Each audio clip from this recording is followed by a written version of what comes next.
അവരെന്താ പറഞ്ഞിരുന്നത്? അവര് ഒരു കാരണവശാലും ഒപ്പുവെക്കില്ല എന്നാണ് തുടർച്ചയായിട്ട് പറഞ്ഞിരുന്നത്. ഒപ്പുവെക്കില്ല. ഞങ്ങൾ എന്തിനാ എതിർത്തത്? നിങ്ങൾ അന്നത്തെ എൻ്റെ മറുപടി കേട്ടു നോക്ക്.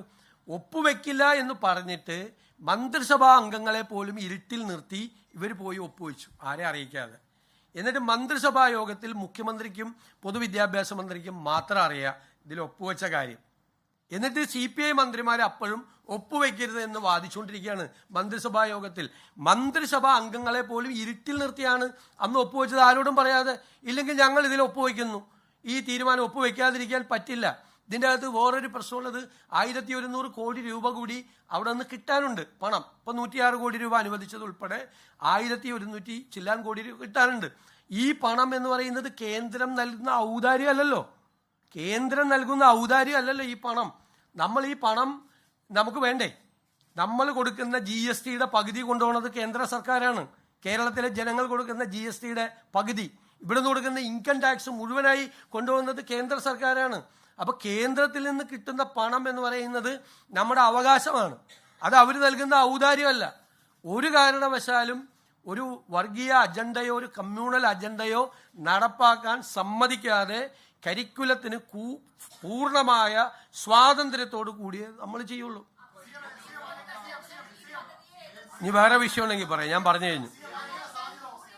ഇനി വേറെ വല്ല വിഷയം ഉണ്ടെങ്കിൽ നിങ്ങൾ തമ്മിൽ ആദ്യം ഒരു ധാരണ എത്തും. ആദ്യം ആര് ചോദിക്കണമെന്നൊരു ധാരണ എത്തും. ചോദിച്ചവരെ തന്നെ ചോദിച്ചുകൊണ്ടിരിക്കല്ലേ.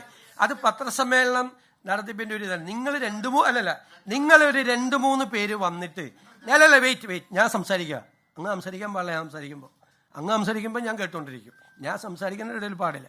നിങ്ങളൊരു 3 പേര് വന്നിട്ട് കഴിഞ്ഞ പ്രാവശ്യം ഞാൻ ശ്രദ്ധിച്ച് മനഃപൂർവ്വം നിരന്തരമായി ഒരേ ചോദ്യങ്ങൾ ചോദിച്ച് മറ്റുള്ള മാധ്യമപ്രവർത്തകർക്ക് അവസരം തരാതിരിക്കാൻ വേണ്ടി ശ്രമിക്കുക. പണ്ട് നിങ്ങൾ ഇഷ്ടമുള്ള ചോദ്യങ്ങളാണ് ഈ പത്രസമ്മേളനത്തിൽ ചോദിച്ചിരുന്നത്. അതായത് ഇവിടെ ഇരിക്കുന്ന ആൾക്ക് ഇഷ്ടമുള്ള ചോദ്യങ്ങൾ.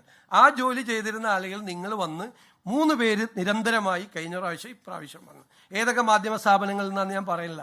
നിരന്തരമായി ഈ പത്രസമ്മേളനത്തെ തടസ്സപ്പെടുത്താൻ ശ്രമിക്കുന്നത് ഒരു ശരിയായ രീതിയല്ല. ഇനി വേറെ ആരെങ്കിലും ചോദിക്കട്ടെ, ഇവരൊക്കെ ഇവിടെ എത്ര പ്രാവശ്യം ചോദിക്കുന്നു?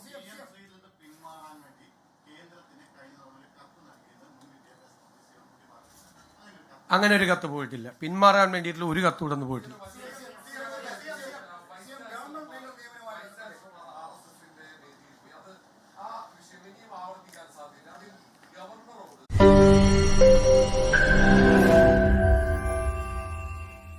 ലോകത്തെവിടെയായാലും ഏത് സമയത്തും 24 വാർത്തകളും ഓഗ്മെന്റഡ് റിയാലിറ്റി പാക്കേജുകളും എക്സ്പ്ലെയിനറുകളും വിശദമായി കാണാൻ ഞങ്ങളുടെ YouTube ചാനൽ നിങ്ങൾക്ക് സബ്സ്ക്രൈബ് ചെയ്യാം.